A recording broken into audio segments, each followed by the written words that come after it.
विद्यार्थियों नमस्कार, मैं इनके यादव अपने ऑनलाइन प्लेटफॉर्म इनके एग्जाम पास पर आप सभी विद्यार्थियों का हार्दिक स्वागत और अभिनंदन करता हूं। साथियों, आज हम भूगोल प्रश्नोत्तरी कार्यक्रम के तहत इस कक्षा कार्यक्रम में महत्वपूर्ण भूगोल के प्रश्न कार्यक्रम की पहली क्लास प्रारंभ करने जा रहे हैं और ये कक्षाएं आपको रोज प्रतिदिन कक्षा कार्यक्रम के तहत कंटिन्यू रूप से आपको ये कक्षाएं अवेलेबल होंगी और इसी क्रम में ये जितने भी प्रश्न है ये निश्चित रूप से आगामी प्रतियोगिता परीक्षाओं के लिए आपके एग्जाम को क्रैक करने में सार्थक सिद्ध होंगे, ऐसी हम उम्मीद भी रखते हैं, आशा भी रखते हैं। और इसी के इस क्रम में अब हम अपने इस कक्षा कार्यक्रम की ओर बढ़ रहे हैं साथियों। और पहला क्वेश्चन आपके स्क्रीन पर आ रहा है, जैसा कि आप देख भी रहे हैं, यहां पर देखिएगा, ये पहला प्रश्न आपके स्क्रीन पर आ रहा है। निम्नलिखित में से विश्व की सबसे बड़ी खारे पानी की झील। बहुत अच्छा प्रश्न है। देखिए, दो तीन चीजें आपको ध्यान में रखनी है। यहां पर शब्द यूज हुआ है सबसे बड़ी खारे पानी की झील। इसका मतलब आप समझिए, यहां उसने खारे शब्द को यूज कर लिया है, खारे पानी। अगर वो परीक्षा में दो प्रकार की क्वेश्चन पूछ सकता है कि सबसे बड़ी और सर्वाधिक खारी, इन दोनों प्रश्नों में अंतर होता है। जहां तक सर्वाधिक खारी का सवाल है कि सर्वाधिक खारी झील एक शब्द होता है ये, और साथियों दूसरा शब्द आप कहोगे सबसे बड़ी खारे पानी की झील। तो दोनों प्रश्न अलग अलग हैं, ऐसा नहीं है कि आपको कंफ्यूज होना है। अब यहां पर प्रश्न देखिए, निम्नलिखित में से विश्व की सबसे बड़ी खारे पानी की झील है मृत सागर, कैस्पियन सागर, उसके बाद में वोंजी और अरल सागर। तो यहां पर आपका जो उत्तर होगा वो होगा कैस्पियन सागर। साथियों, राइट आंसर होगा कैस्पियन सागर। अगर जहां तक कैस्पियन सागर की बात करें तो यह दुनिया की सबसे बड़ी झील भी है। अब सबसे बड़ी झील का मतलब समझिए, उसने ना खारे पानी की बात की ना मीठे पानी की बात की, उसने सीधा प्रश्न आपके लिए रखा कि सबसे बड़ी झील बताइए विश्व की। तो वहां भी आपका उत्तर क्या होगा, कैस्पियन सागर। और जब उसने ये पूछा कि सबसे बड़ी खारे पानी की झील बताइए, तो भी आपका उत्तर क्या होगा, कैस्पियन सागर। तो इसका राइट आंसर क्या हो जाएगा, कैस्पियन सागर। दूसरा, मैंने यहां पर एक शब्द लिखा है सर्वाधिक खारी झील। ये ठीक वैसे ही है जैसे राजस्थान की बात करें कि सबसे बड़ी खारे पानी की झील सांभर, सबसे खारी झील पंचभद्रा। ठीक इसी तरीके से विश्व की सबसे बड़ी खारे पानी की झील कैस्पियन सागर है और सबसे खारी झील वोंजी है, वोंजी। ध्यान दीजिए, वोंजी टर्की देश के अंदर आती है और ये सर्वाधिक खारी झील है। यानी यहां पर जो आप बात देख रहे हैं वो अकॉर्डिंग टू लवण की क्वांटिटी के अकॉर्डिंग है। यदि मान लीजिए आप इस तरीके से मान लें, एक ए पात्र है, एक बी पात्र है, इसका क्षेत्रफल बड़ा है, इसका क्षेत्रफल छोटा है, खारा जल इसमें भी है और इसमें भी है, लेकिन लवणता की मात्रा इसमें अधिक हो और क्षेत्रफल की दृष्टि से देखें तो सबसे बड़े खारे पानी की झील ए हो जाएगी, लेकिन अगर लवणता की दृष्टि से देखेंगे तो सर्वाधिक खारी झील जो है वो बी हो जाएगी। तो यहां कंफ्यूज नहीं होना है, सीधे तौर पर देखिए, विश्व की सबसे बड़ी खारे पानी की झील कैस्पियन सागर। राइट, आगे बढ़ रहे हैं। क्वेश्चन नंबर 2 आपके स्क्रीन पर आ रहा है साथियों। बहुत अच्छा प्रश्न है। निम्न जनसंख्या की दृष्टि से भारत के 3 सबसे बड़े राज्यों का अवरोही क्रम बताइए। It means descending order according to population. यहां पर देखिए, अगर हम भारत के राज्यों की घटते क्रम में जनसंख्या बतानी है साथियों, पहला ऑप्शन देख लीजिए, उत्तर प्रदेश, महाराष्ट्र और बिहार। दूसरा ऑप्शन महाराष्ट्र।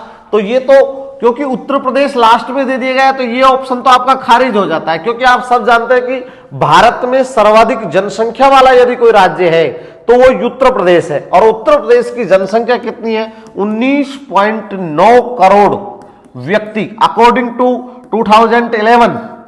यहां पर देखिए सर्वाधिक जनसंख्या, मैं एक्सप्रोक्सीमेट रूप से कह सकता हूं कि 20 करोड़ लोग उत्तर प्रदेश में रहते हैं। साथियों, अगर यहां तक सवाल है महाराष्ट्र का, तो यहां लगभग 11 करोड़ लोग, 11.5 करोड़ लोग, और बिहार में लगभग 10 करोड़ लोगों की जो जनसंख्या पहले 2011 की जनगणना के अकॉर्डिंग हम कह रहे हैं। तो यहां पर इस ऑप्शन को देखिए, उत्तर प्रदेश, पश्चिम बंगाल, महाराष्ट्र। यहां ऑप्शन देखिए महाराष्ट्र, उत्तर प्रदेश और बिहार, ये भी नहीं हो सकता। ये दो ऑप्शन तो आपके बिल्कुल सीधे ही खारिज है। प्रश्न हल करते समय इन बातों का आप स्पष्ट ध्यान रखिए कि हम जो ऑप्शन देख रहे हैं उसके अकॉर्डिंग क्वेश्चन कॉल करें। पहला ऑप्शन उत्तर प्रदेश, फिर उसके बाद महाराष्ट्र, तो बिल्कुल सही हो जाएगा पहला ऑप्शन, राइट आंसर होगा ए। आप देखिए सर्वाधिक जनसंख्या उत्तर प्रदेश की, उसके बाद दूसरे नंबर पर महाराष्ट्र आता है और तीसरे नंबर पर बिहार आता है। तो ये डिसेंडिंग ऑर्डर जो है वो बिल्कुल सही है। यहां अगर हम इन ऑप्शनों को अकॉर्डिंग देखें तो ए ऑप्शन राइट हो जाएगा, आपका उत्तर हो जाएगा ए। नेक्स्ट क्वेश्चन देखिए आपके स्क्रीन पर, आगे चल रहे हैं। यहां पर देखिए तीसरे नंबर का प्रश्न देखिए, वर्ष 2011 के अनुसार देश में 2001 से 2011 की अवधि में जनसंख्या वृद्धि दर कितने प्रतिशत रही है। साथियों यहां पर जो पॉपुलेशन ग्रोथ रेट है वो पूछी है, बहुत अच्छा प्रश्न है, अक्सर परीक्षाओं में पूछा जाता है। ऑप्शन देख लेते हैं, 17.7%, 21.54%, 22.80% और 23.50%। तो यहां तो सीधा उत्तर जो है आपका हो जाएगा 17.7%। ये आपकी ग्रोथ रेट रही है, दशक के वृद्धि दर हम कह सकते हैं। दशक के वृद्धि दर 2011 में जो जनगणना हुई उसमें यह बताया गया कि 2001 से 2011 की अवधि में जो जनसंख्या में वृद्धि हुई वो कितनी हुई है, 17.7%। नेक्स्ट क्वेश्चन नंबर 4 आपके स्क्रीन पर आ रहा है। यूएसए यानी यूनाइटेड स्टेट ऑफ अमेरिका की वृहद झीलों का पूर्व से पश्चिम की ओर सही क्रम लगाइए। इस बात पर आपको गौर करना है, ईस्ट टू वेस्ट आपको सही क्रम लगाना है। तो देखिए इसको हल करने का एक बहुत अच्छा तरीका जो मैं अक्सर आपके लिए लेकर आया हूं, यहां आप एक सूत्र फॉलो कर सकते हैं साथियों।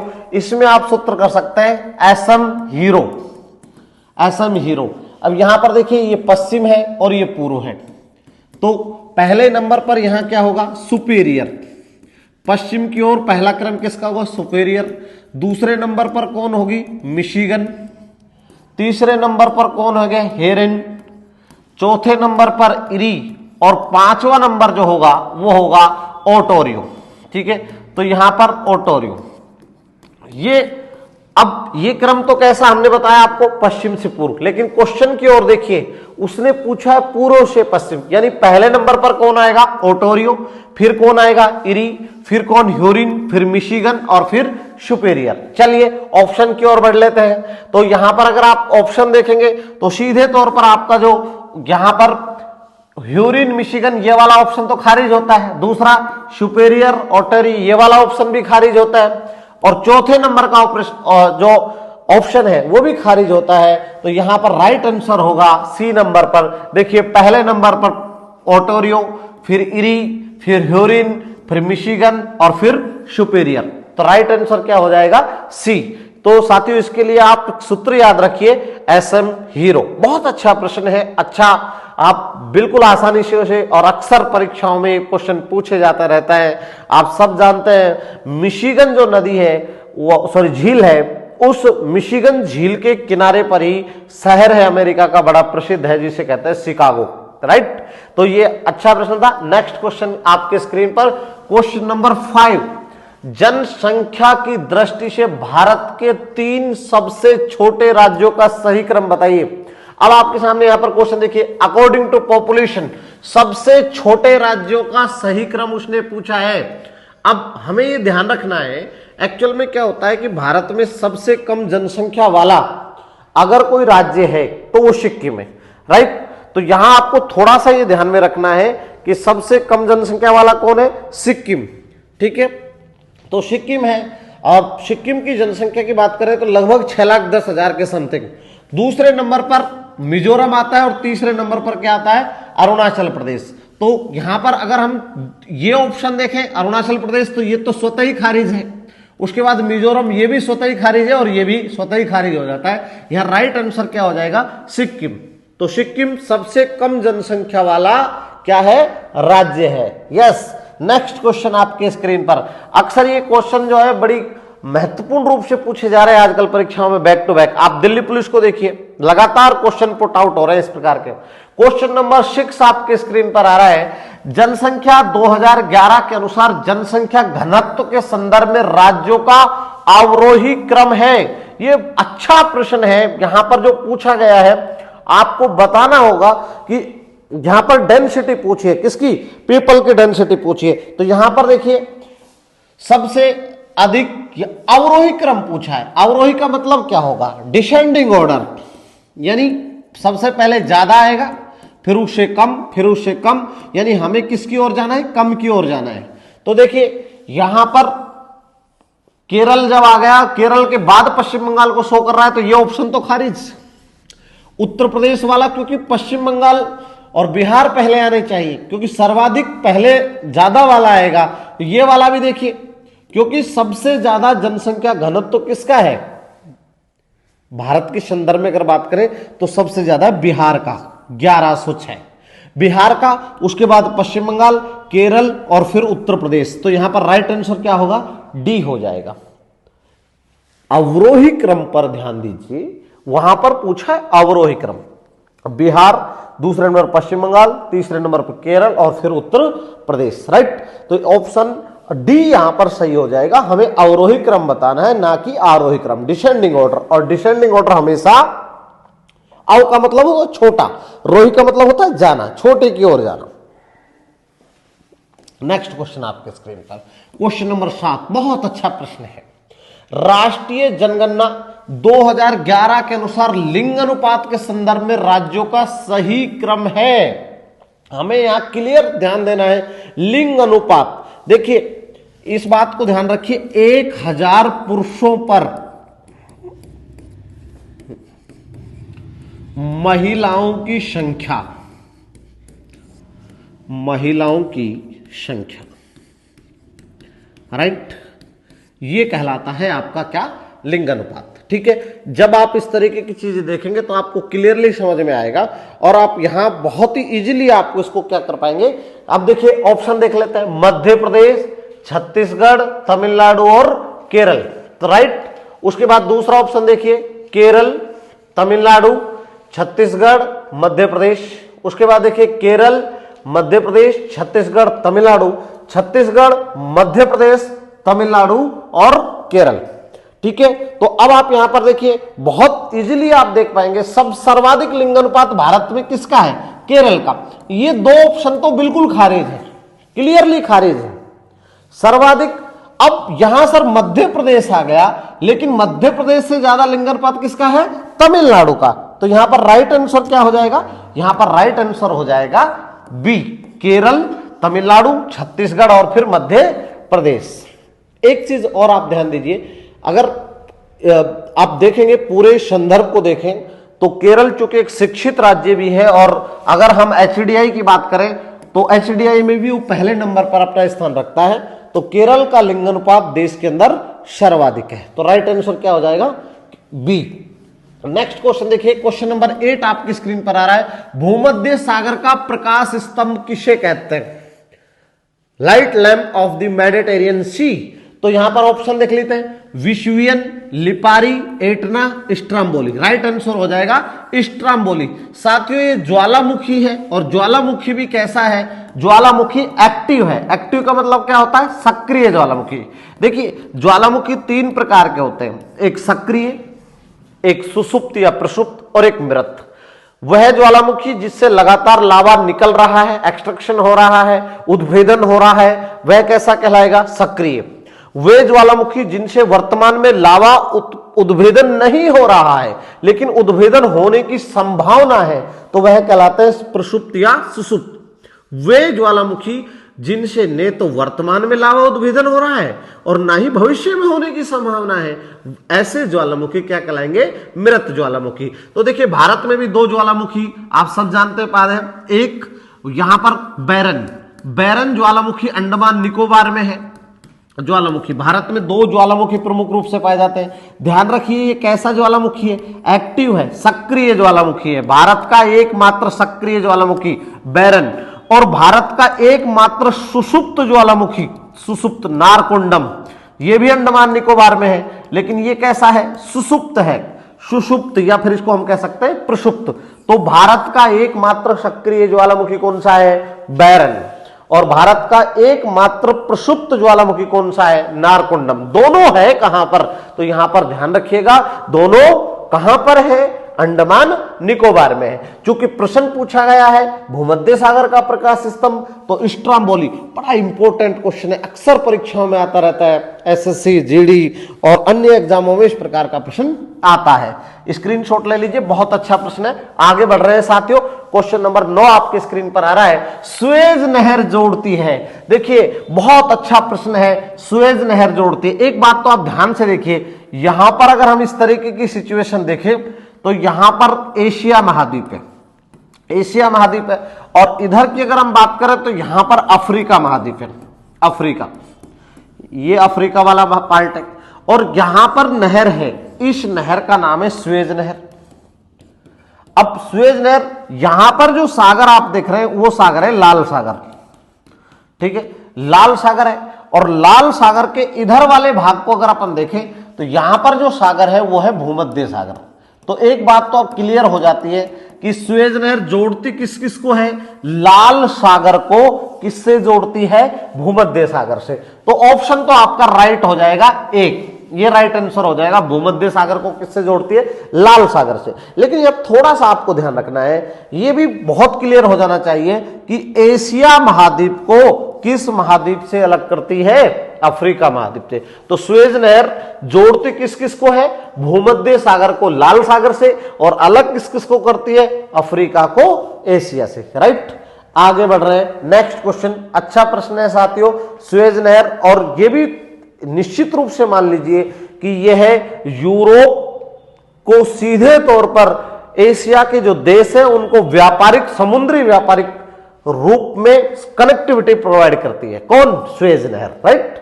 अब यहां पर देखेंगे तो सुएज नहर की अगर हम जहां तक बात करें तो सुएज नहर बहुत ज्यादा ये कह सकते हैं जलयानों के आवागमन के लिए अपनी महत्वपूर्ण भूमिका निभाती है, एशिया की कनेक्टिविटी होती है यूरोप से, और व्यापार के रूप में अपनी भूमिका बहुत बेखूबी निभाती है। चलिए नेक्स्ट क्वेश्चन आपके स्क्रीन पर, क्वेश्चन नंबर 10 आ रहा है, बहुत अच्छा प्रश्न है साथियों, इस पर ध्यान से देखिएगा। कील नहर जोड़ती है, तो इसके लिए आप एक सूत्र यूज कर सकते हैं। अगर हम देखेंगे बाल्टी से कील उतरी, ये लीजिए, बाल्टी से कील उतरी।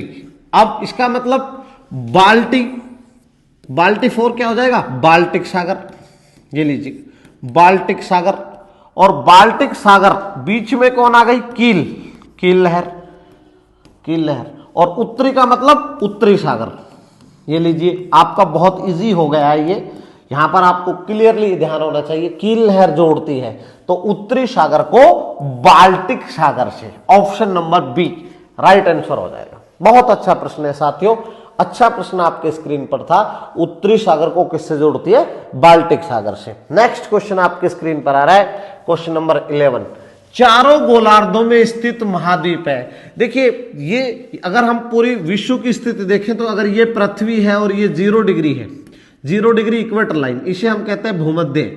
यहां का जो पार्ट आप देखेंगे, इस वाले पार्ट में देखेंगे तो ये नॉर्थ है और ये साउथ, 2 गोलार्ध है। ये जो रेखा है वो कौन सी है, भूमध्य रेखा, साथियों भूमध्य रेखा। और यहां पर एक रेखा है जिसे हम कहते हैं 0 डिग्री। अब 0 डिग्री क्या है, ये है हमारा लॉन्गिट्यूड यानी जीएमटी। इधर वाला पार्ट क्या है, ईस्ट, और इधर वाला पार्ट क्या है, वेस्ट। ये तो आपके 4 गोलार्ध हो गए। अगर इन 4 गोलार्धों को की सिचुएशन देखें तो आप अफ्रीका महाद्वीप को देखिए, ये अफ्रीका महाद्वीप है, इस तरीके की अपनी स्थिति लिए हुए है अफ्रीका महाद्वीप।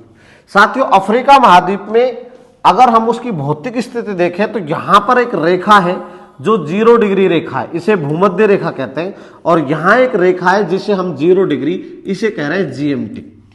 अब चूंकि इधर वाला पार्ट उत्तरी गोलार्ध में है, इधर वाला दक्षिणी गोलार्ध में है, इधर वाला पार्ट पूर्वी गोलार्ध में है, और इधर वाला पार्ट किस में है, पश्चिमी गोलार्ध में। इसका मतलब दुनिया का एकमात्र महाद्वीप है अफ्रीका जो चारों गोलार्धों में स्थित माना जाता है। ठीक है, तो यहां पर आप देख भी सकते हैं ये जीएमटी है और ये भूमध्य रेखा है। अब चूंकि अकॉर्डिंग टू लेटिट्यूड, भाई equator line are divided to our earth majorly 2 parts, northern hemisphere and southern hemisphere, और जीएमटी यानी 0 degree longitude line, it means ये भी क्लासिफिकेशन करती है ईस्टर्न हेमिस्फीयर और वेस्टर्न हेमिस्फीयर। और दोनों अगर हम चीजों को देखेंगे तो ये अफ्रीका महाद्वीप कितने गोलार्धों में स्थित है? 4 गोलार्धों में, राइट। तो ये अच्छा प्रश्न था साथियों। नेक्स्ट क्वेश्चन देखिए, बहुत अच्छा प्रश्न आपके स्क्रीन पर आया है। मलक्का जल डमरू अलग करता है। देखिए, एक शब्द जहां जल संधि आ जाए, जहां ये शब्द आ जाए जल संधि, इसे ही कहते हैं चैनल, इसे ही कहते हैं जल डमरू। ये देखिए, इसे ही जल डमरू कहते हैं, इसे ही चैनल कहते हैं और इसे ही जल संधि कहते हैं। एक बात तो आप ध्यान रख लीजिएगा साथियों, इसे ही आप लोग पासेज कहते हैं, पासेज, ठीक है। तो ये सभी शब्द एक हैं। जैसे पाक जल डमरू की बात करें, 8 degree channel, 9 degree channel, 10 degree channel.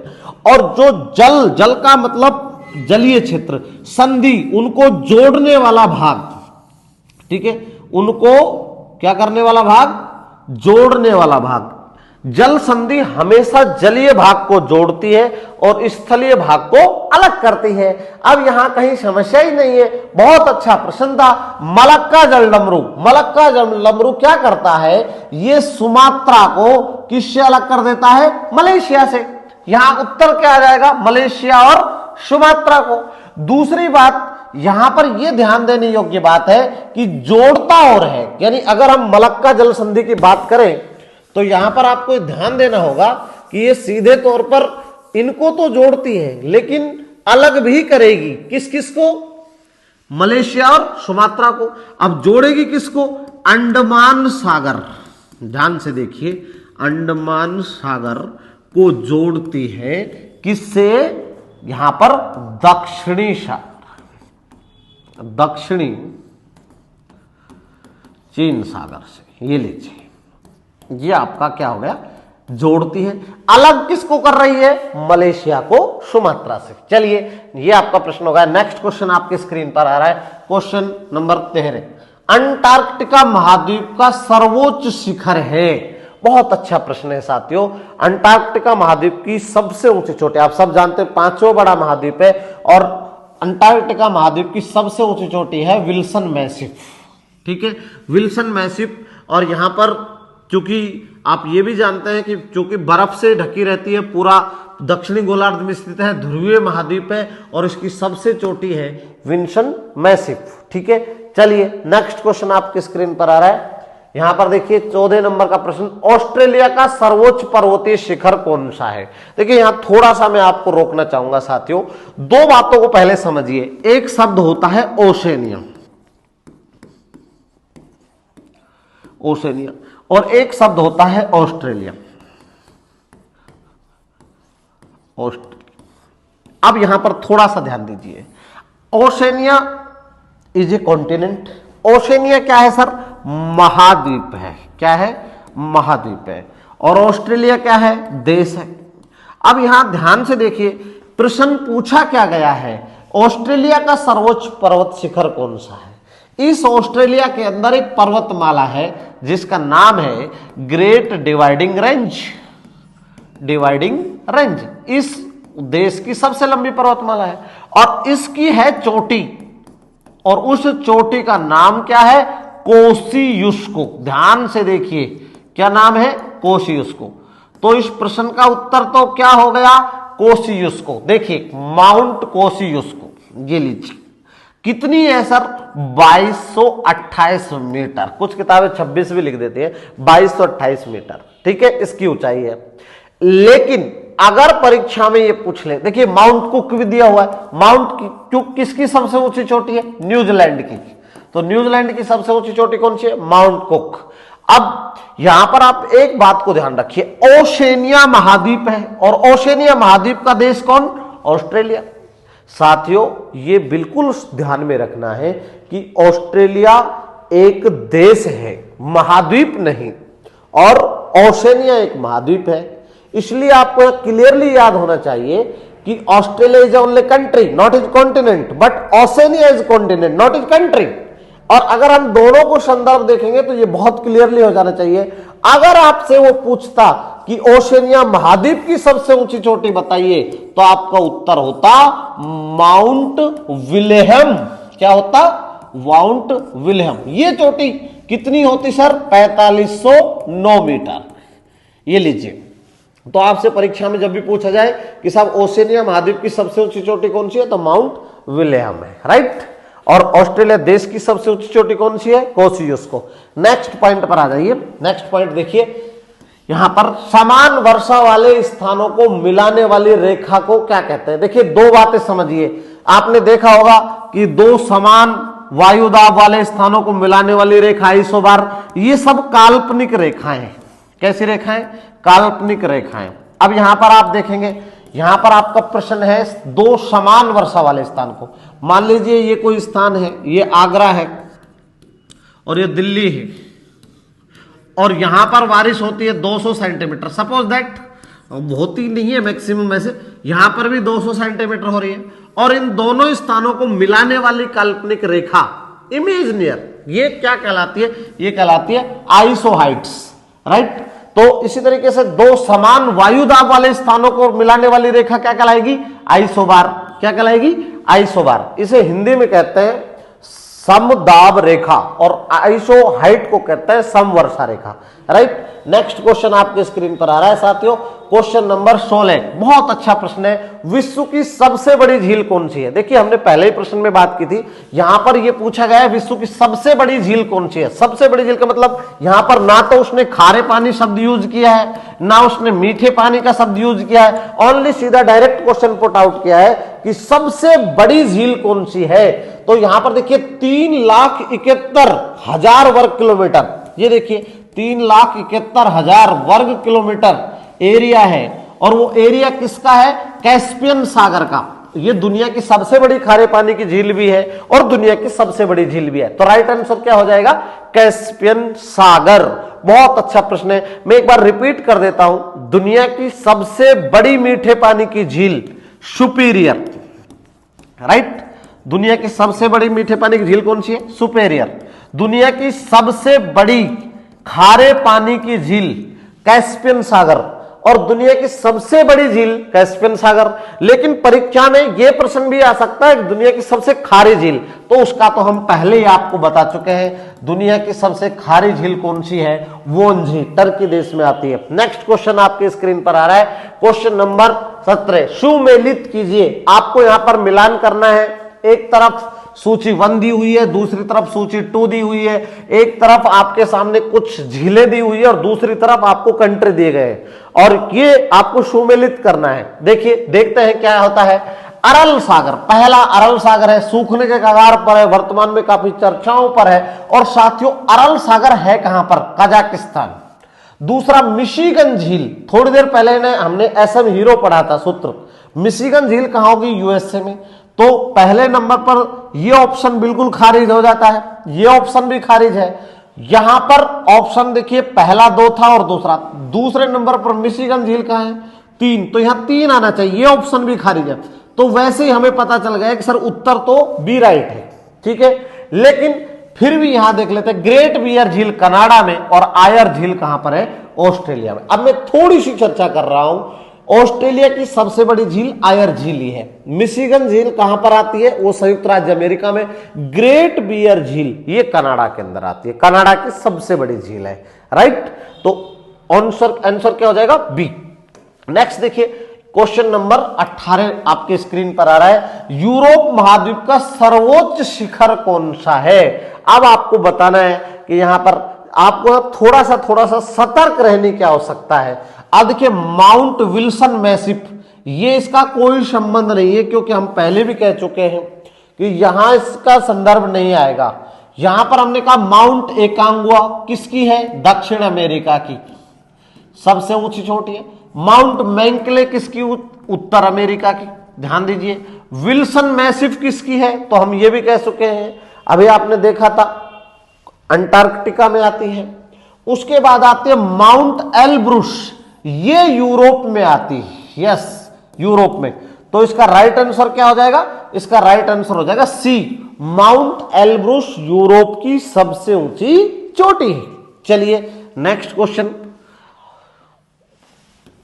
मरुस्थल विहीन महाद्वीप की संज्ञा दी जाती है। तो देखिए मरुस्थल विहीन, एक बात तो ध्यान से देखिए, दुनिया का सबसे समृद्ध महाद्वीप माना जाता है, विकसित महाद्वीप माना जाता है।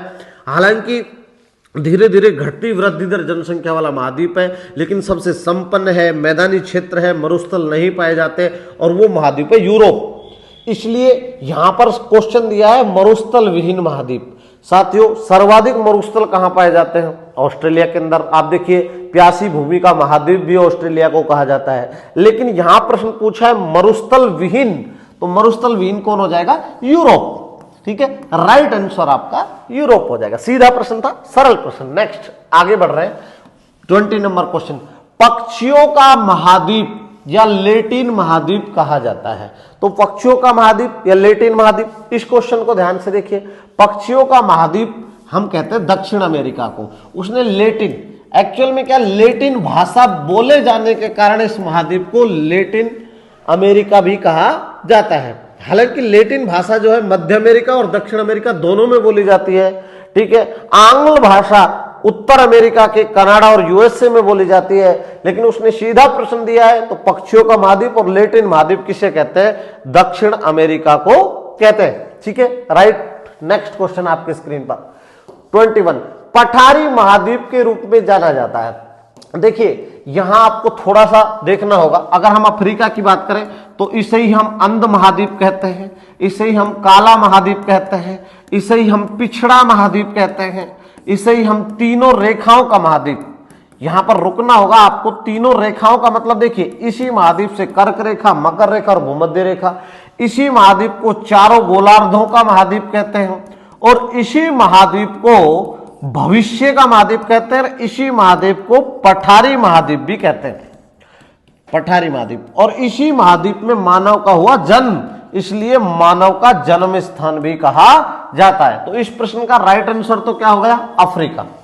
ठीक है, अफ्रीका। जहां तक यूरोप का सवाल है तो हमने कहा विकसित महाद्वीप है, मरुस्थल नहीं पाए जाते, और एक तरीके से प्रायद्वीपीय महाद्वीप है यूरोप, क्योंकि इसके चारों ओर प्रायद्वीप बहुत बड़ी मात्रा में लगते हैं। ऑस्ट्रेलिया की बात करें तो प्यासी भूमि का महाद्वीप है, पूरी तरीके से जल का अभाव पाया जाता है, इसे द्वीपीय महाद्वीप भी कहा जाता है। और दक्षिण अमेरिका की बात जहां तक है तो लेटिन महाद्वीप, पक्षियों का महाद्वीप, हमने अभी थोड़ी देर पहले कहा था, तो यह भी दक्षिण अमेरिका को कहा जाता है। नेक्स्ट क्वेश्चन आपकी स्क्रीन पर आ रहा है 22, प्रशांत महासागर का चौराहा किसे कहते हैं? तो देखिए, the cross road of the Pacific ocean. साथियों, the cross road of the Pacific ocean, तो फिजी द्वीप, टोंगा द्वीप, तिमोर, हवाई द्वीप, तो इसका राइट आंसर क्या हो जाएगा? हवाई द्वीप। अगर हम यहां पर देखें तो ये है आपका, एक तरीके से हम ये कह सकते हैं कि ये आपका ये वाला पार्ट उत्तर अमेरिका है, और उत्तर अमेरिका के नीचे दक्षिण अमेरिका है। साथियों, इधर एक महासागर है, जिस महासागर का नाम है प्रशांत महासागर, और प्रशांत महासागर के यहां पर एक द्वीप है, इस द्वीप का नाम है हवाई द्वीप। साथियों, इस हवाई द्वीप की राजधानी होनोलुलु है। राजधानी, इसकी राजधानी क्या होगी? होनोलुलु। ये लीजिए, तो हवाई द्वीप चूंकि ज्वालामुखी द्वीप है, यहां पर ज्वालामुखी आते हैं, और इसकी राजधानी होनोलुलु है, प्रशांत महासागर में है, और इसे ही कहा जाता है the cross road of the Pacific ocean, प्रशांत महासागर का चौराहा। राइट, तो ये एक प्रश्न था। नेक्स्ट प्रश्न आपकी स्क्रीन पर आ रहा है, बहुत अच्छा प्रश्न है। भारत का सबसे बड़ा द्वीप है। देखिए, यहां आपको थोड़ा सा रुकना होगा। अगर यहां पर बात करें विश्व का सबसे बड़ा द्वीप, सबसे बड़ा द्वीप, तो अक्सर एक क्वेश्चन ये आ जाता है कि साहब विश्व का सबसे बड़ा द्वीप कौन सा है? तो साथियों, विश्व का सबसे बड़ा द्वीप है ग्रीनलैंड। ग्रीनलैंड, और ग्रीनलैंड किस देश के अधीन आता है? डेनमार्क। डेनमार्क, डेनमार्क यूरोपीय देश है, डेनमार्क के अधीन। लेकिन ध्यान रखें, भौतिक रूप से ग्रीनलैंड जो है वो पूरी तरीके से आप देख रहे हैं, कुछ भाग इसका आर्कटिक क्षेत्र के अंदर आता है और कुछ भाग जो है अटलांटिक महासागर के अंदर आता है, और भौतिक रूप से उत्तर अमेरिका महाद्वीप का भाग है। उत्तर अमेरिका, ग्रीनलैंड उत्तर अमेरिका के अंदर आता है वैसे सामान्य अवस्था में, लेकिन अधीन किसके? डेनमार्क के। तो विश्व का सबसे बड़ा द्वीप अगर परीक्षा में पूछा जाए तो क्या होगा? डेनमार्क। दूसरा प्रश्न परीक्षा में आता है, विश्व का सबसे बड़ा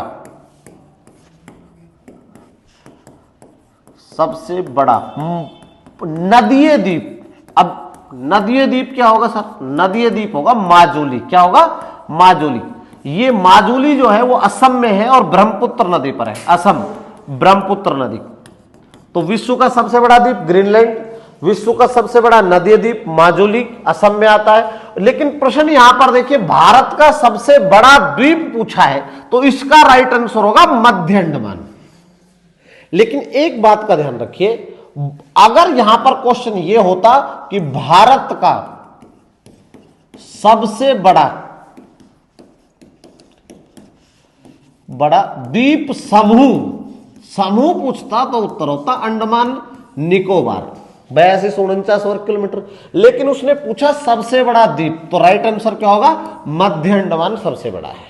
ठीक है, तो तीनों बातें, विश्व का सबसे बड़ा द्वीप ग्रीनलैंड, विश्व का सबसे बड़ा नदी द्वीप माजुली, और भारत का सबसे बड़ा द्वीप समूह अंडमान निकोबार, और भारत का सबसे बड़ा द्वीप कौन सा है, मध्य अंडमान। राइट साथियों, नेक्स्ट क्वेश्चन आपके स्क्रीन पर आ रहा है, क्वेश्चन नंबर 24, नूबियन मरुस्थल कहां स्थित है। देखिए ये बहुत अच्छा प्रश्न है। विश्व का सबसे बड़ा मरुस्थल जो है वो सहारा का मरुस्थल है। चाहे सहारा का मरुस्थल आपने देखा उत्तर अफ्रीका में आता है, उसके बाद हमने ये विश्व का सबसे बड़ा मरुस्थल है। फिर आपने एक मरुस्थल और भी पढ़ा होगा कालाहारी, दुनिया का दूसरा सबसे बड़ा मरुस्थल है, और ये कहां पर आता है, तो ये दक्षिण अमेरिका में आता है। अभी थोड़ी देर पहले हमने पढ़ा था कि दक्षिण अफ्रीका, कालाहारी मरुस्थल कहां पर है, दक्षिण अफ्रीका में। राइट, अब आपने थोड़ी देर पहले पढ़ा था कि पठारी महाद्वीप कहते हैं अफ्रीका को, इसलिए कहते हैं क्योंकि मरुस्थल बहुत है।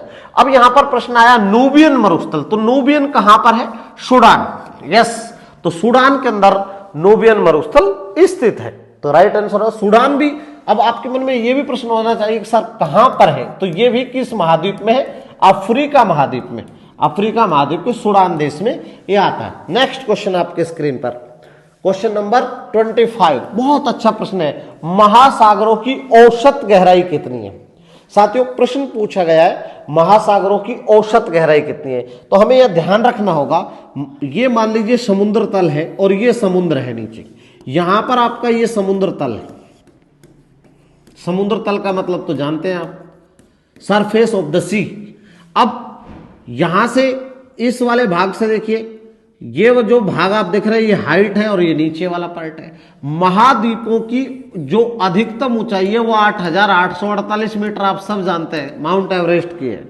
और दुनिया का सबसे गहरा, तो यहां पर देखिए आपने देखा 11,033 या कुछ किताबें 11,022 मीटर भी लिखती है। ये दुनिया का सबसे गहरा गर्त है, सबसे निम्नतम पॉइंट है। ठीक है, यहां पर केवल मैरियाना गर्त।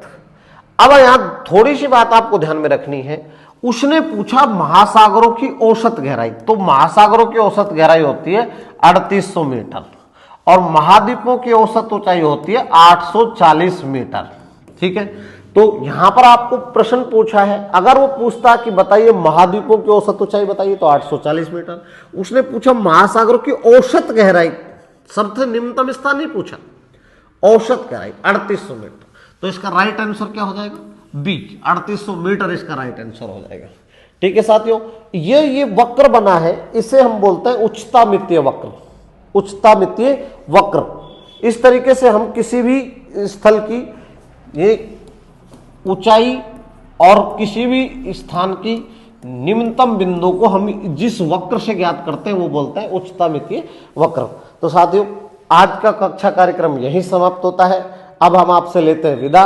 अगर हमारा ये कक्षा कार्यक्रम आपको पसंद आया हो तो हमारे चैनल को शेयर करें, सब्सक्राइब करें, लाइक करें। धन्यवाद। जय हिंद, जय भारत।